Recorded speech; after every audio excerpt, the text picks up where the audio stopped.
أهلا أصدقائي، في فصل جديد من فصول الأمور سينان وشنج الصغيرة، ونكمل القصة بتاعتنا لحد ما وقفنا. طبعا من بعد ما شنج الصغيرة والأمور سينان اعترفوا لبعض بحبهم، وهم قالوا إنهم هيقولوا للعيلة مع بعض. بعدها هما الاتنين رايحين وماسكين في ايدين بعض وهما بيبصوا لبعض.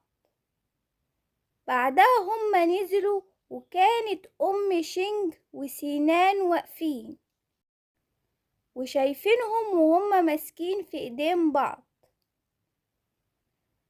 بعدها سينان قال لهم إنهم بقوا مع بعض وهما بيحبوا بعض. وقتها الأمهات أصلا مش مستغربين ولا حاجة، كان شكلهم يعرفوا، لأن سينان وشينج كان واضح عليهم حبهم لبعض. وقتها كانت الأمهات دي تقبلوا الأمر وكانوا مبسوطين جدا بالموضوع. بعدها جه أخو شينج الصغيرة وأبوها وهم سمعوا بالخبر، بس الظاهر إن أخوها ده مش قابل حبهم وما كانش مبسوط بالموضوع خالص، وشكله كان حاسس بالغيرة على أخته. بس بعدها هو هناهم على حبهم، بس من جواه متضايق جدا. وفي نفس اليوم بالليل كانت شينج قاعدة في أوضتها ومش جايلها نوم، وسرحانة في اللي حصل معاها النهاردة، وفضلت تفكر في لحظتها مع سنان. ونيجي لسنان، هو كمان كان قاعد وسرحان وبيفكر في شينج الصغيرة ولحظاته معاها. ونرجع لشينج. بعدها شينج مسكت التليفون وقتها،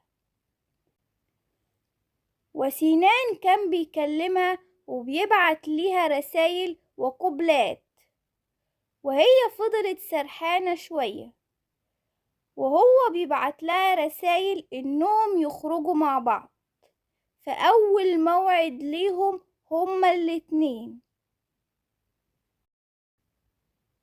تاني يوم شينج راحت عشان تقابل سنان، وكان شكلهم هما الاتنين حلوين قوي مع بعض وهما واقفين وبيبصوا لبعض، وكل واحد سرحان في جمال التاني. بعدها شينج قالت له يلا عشان نمشي. فجأة هو وقفها. بعدها هو مسك ايديها وقال لها خلينا نمسك ايدين بعض كده من هنا ورايح. بس وقتها شينج قربت منه وحضنته وهو كمان.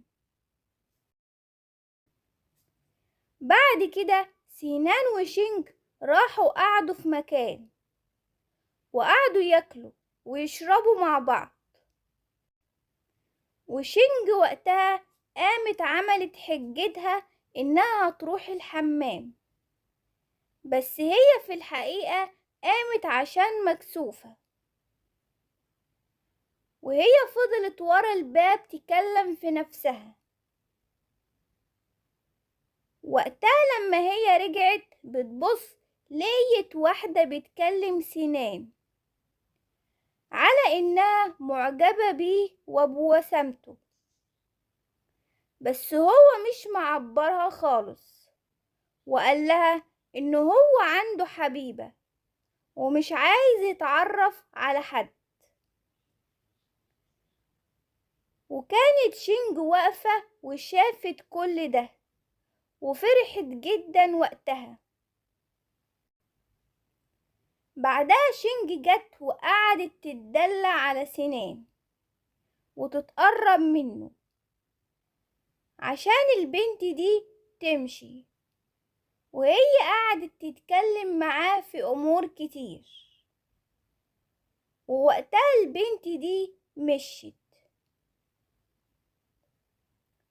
ومن بعد ما البنت دي مشيت، شينجي بتقول لسنان: هو انت ليه كده؟ أمور قوي، وكل البنات بتحبك وبتعجب بيك.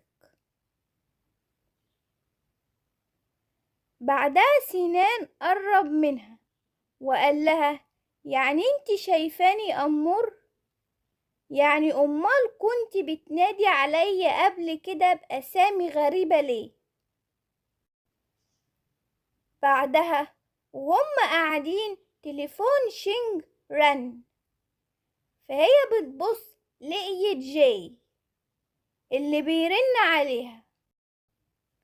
وقتها كان سنان كمان شاف انه هو جاي وسكت شوية، وشينج بص عليه.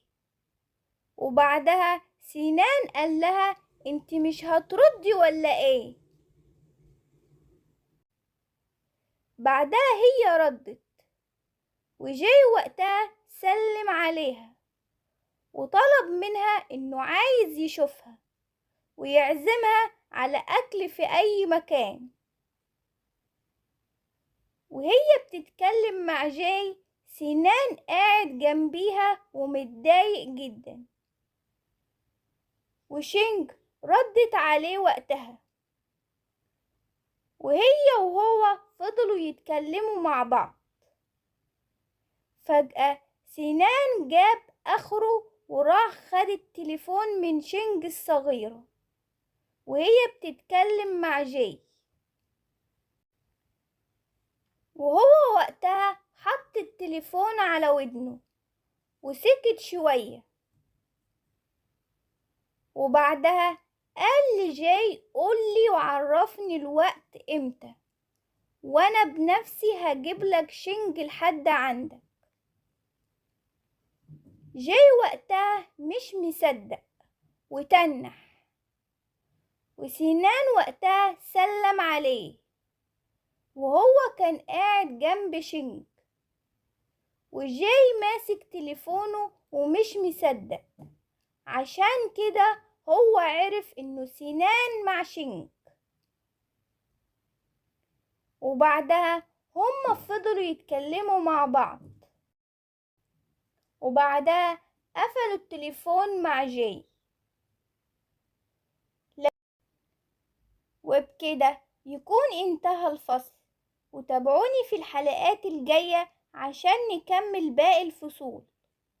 لو عجبك الفيديو ما تنساش تعمل لايك وتشترك في القناة وتفعل زر الجرس عشان يوصلك كل جديد. سلام يا أصدقائي.